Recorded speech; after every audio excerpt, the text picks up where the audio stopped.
Hello everyone, I'm Dan and welcome to the Valley and Peak YouTube channel. This video is a little bit different. It's more of a history lesson on the origins of tents. While modern day humans use tents as a pastime, thousands of years ago tents and similar shelters were crucial for protecting life, used as hunting tools and for setting up communities. Some cultures today still practice these ancient methods. But before we dive in, be sure to head over to the Valley and Peak website to check out our extensive lineup of modern day tents, and don't forget to hit that notification button. So we're here on our first location, the Upper Paleolithic, a period that spans from around 50,000 years ago to about 12,000 years ago. It's during this time that we first discover evidence of tents being used. Around 28,000 years ago in Eastern Europe, humans were already getting creative with their shelters, using the massive remains of woolly mammoths. They used mammoth hides as the fly sheet and bones to shape the structure. Pretty wild to think, tent poles have definitely come a long way since then. We know about these ancient shelters thanks to another key feature. Rings made from mammoth bones and sometimes rocks were used to secure the edges of the skins on the outside. Fortunately, these rings have survived through time and have been uncovered at archaeological digs. In a way, these rocks were probably the first tent stakes, helping to secure the shelter in harsh winter conditions and to keep the warmth inside. It's incredible how early humans made use of their surroundings, and we still use rocks today on those awkward, hard to pitch surfaces where stakes just don't do the trick. It's a simple yet effective solution that's been around for thousands and thousands of years. These were temporary shelters mainly used by hunters during certain seasons when they ventured out to hunt mammoth and other large game.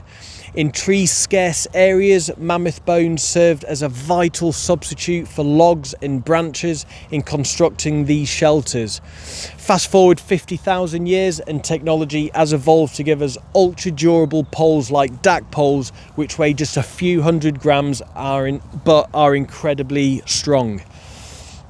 Another prehistoric group, early Native Americans, began using portable fabric-covered shelters by the Neolithic area, 10,000 BC, or if not earlier.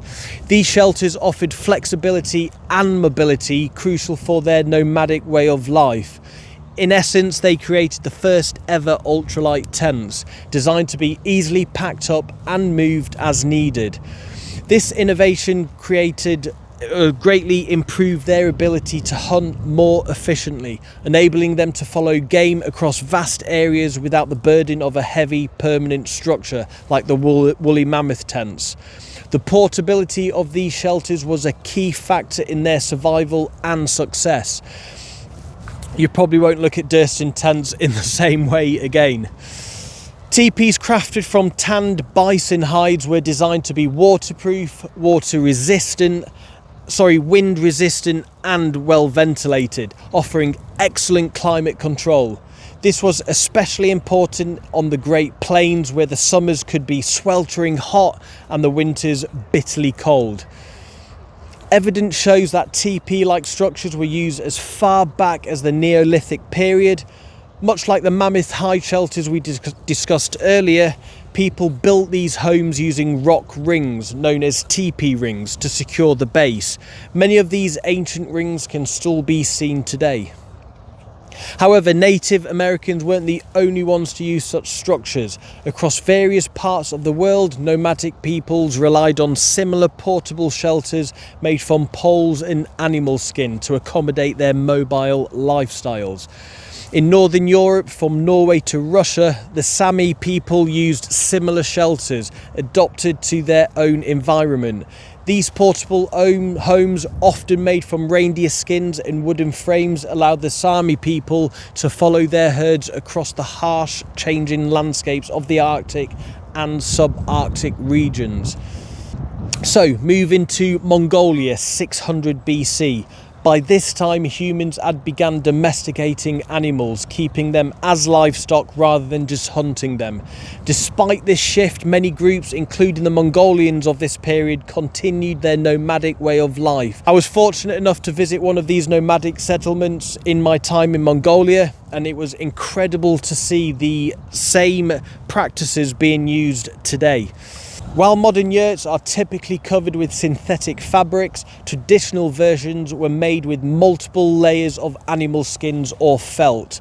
The transition from hunting to raising livestock opened up the use of animal fibres for shelter coverings. Unlike woven fabrics, felt was made by matting together the hair of sheep, goats or yaks, creating a strong insulating material that was perfect for nomadic lifestyle. Like many early portable shelters, yurts were made from materials that decompose over time, making it really hard to determine their exact origins. However, we do know that yurts have been around since at least 600 BC, as an image of one was found engraved on a bronze bowl from that era. In a way, you could probably consider they were the first content creators of tents, but without the use of Instagram and TikTok. For mobile armies, tents were the most efficient form of shelter. The Roman military in particular relied heavily on tents as they advanced across Europe, expanding the Roman Empire. These portable structures allowed soldiers to establish camp swiftly, offering protection from the elements during their long journeys. Roman tents were typically crafted from goat or calf skin, arranged in strategic formation. Larger tents were designed for higher ranking officers, while smaller tents housed groups of 8 to 10 foot soldiers. The placement of these tents was carefully planned, with those for lower ranking soldiers positioned close together, often overlapping stakes to form protective barrier around the camp. During the US Civil War and the war against the British, a new type of tent was introduced, but it wasn't necessarily an improvement over early designs. While officers enjoyed more comfortable shelters, common soldiers were given much simpler accommodations. Their tents were just a basic A-frame made from a single sheet of cotton canvas, supported by wooden poles and pegged into the ground, with no floor covering to protect them from the elements.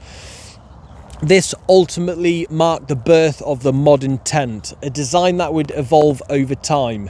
But due to the lack of comfort, soldiers disliked them so much they called them dog houses.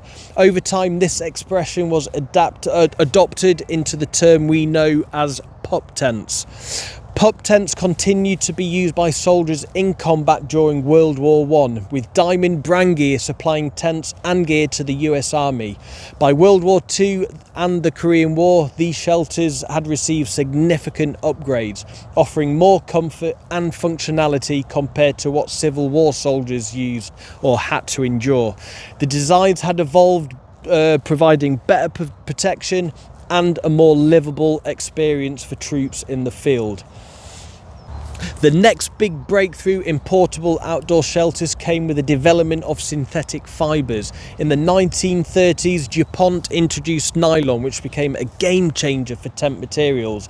Nylon fabric allowed for the creation of much lighter and more compact shelters, making it easier for outdoor enthusiasts to carry lighter packs and enjoy their adventures with greater mobility and convenience. By the 1970s, there was a surge in interest in backpacking and camping, promoting designers to begin mass-producing camping tents. Manufacturers experimented with lightweight metal poles and weather-resistant fabrics like nylon and polyester. Simple snap-together frames were developed, and the use of pegs became standard to secure the fabric and frame to the ground, improving the stability and convenience of outdoor shelters. Tents have played a significant role in shaping human civilization, enabling our ancestors to survive and thrive in some of the harshest conditions on Earth. They provided shelter for the hunters and travellers in extreme environments, facilitated trade routes, and allowed early humans to expand their reach.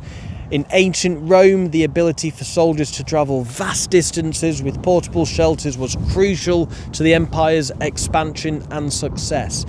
Tents have truly been a cornerstone in the development of societies throughout history. Today, tents are still used by tribes around the world and for recreational purposes by ultralight thru hikers, backpackers and wild campers. Me personally, I often think about what it must have been like 50,000 years ago, roaming the Great Plains and surviving the Ice Age in those primitive tent structures. Fast forward to today, where I can carry a tent weighing as little as 400 grams, light a portable stove to boil water filtered with a simple system, and cook freeze-dried meals in the wilderness. Times have definitely changed. It also makes me wonder what tents will look like in 10,000 years' time. Will they even exist, or will they become a thing of the past? So thank you for joining me on this history of tents. If you have enjoyed this particular video, be sure to join me on more videos where we talk about the history of sleeping bags and footwear. So I've been Dan, this has been Valley and Peak, and thank you so much for joining us.